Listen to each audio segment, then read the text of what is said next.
One of the first things I noticed with this show is how it handles bonds. In a lot of fantastical stories, we see bonds formed through heroism, camaraderie, shared circumstance, and of course a litany of other things. But Witch Hat Atelier shows us bonds formed from eating meals, studying on the floor, and the general understanding that our main characters are children and they have a guardian. Even though our characters are put in some harrowing situations, we have an understanding that the guardians never meant it to be so. Fantastical worlds demand fantastical challenges for our main characters, but Witch Hat Atelier doesn't let that get in the way of making fantastic characters that are for once not child soldiers. And we can see this intentionality and characterization in their guardian Keyfree's actions. He speaks kindly to the girls. So they sell art supplies? Magical art supplies. And we see that he sees their struggles. But I still worry about a goat. She takes little joy from her achievements. But beyond them, even when he speaks to others, his kindness shines through. For example, when he speaks to the magic station on Noah about investigating a magic circle pertaining to forbidden magic, he's kind. Do not tell the Knights Morales about this. Come now. We have a duty, you know. Forbidden magic sightings must be... You will tell no one. Not a soul. Oh yeah, and I forgot to mention he's like evil or something.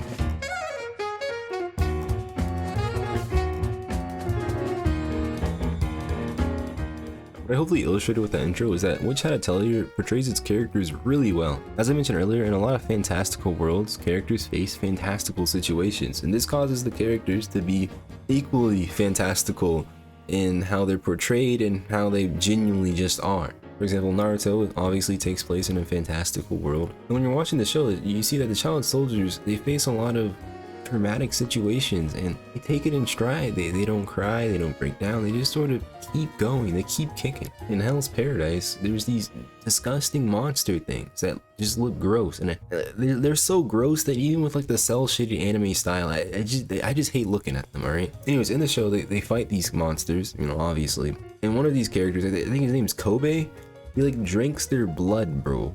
He drinks their blood and he's like, oh, gotta stay hydrated. Like, no, bro, that's disgusting. This is what happens when you have your characters be just as fantastical as the world they're in. It makes everything feel disconnected. And this is especially bad when, like Keyfree, you're trying to make a character that's actually kind of off-putting. Because when everyone's weird, no one is. So you have to like push them up to 11. That's why in Naruto, Orochimaru is like a predator for some reason. And in Hunter x Hunter, Hisoka's Gone.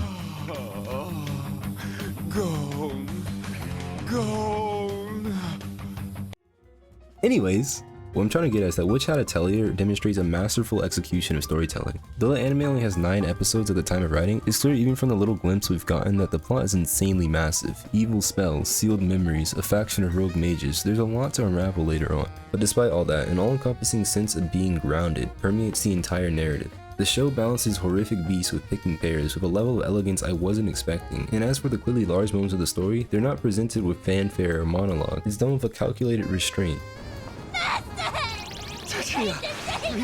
A teacher's relief immediately juxtaposed by inverted colors and camera angles that just feel off. Coco's consideration of riding magic circles on her own body, and of course the master's calm voice commanding even the outro song to cease. All of these are examples of balance. Make the moment big not by adding more music, more stakes, more animation, but simple tricks.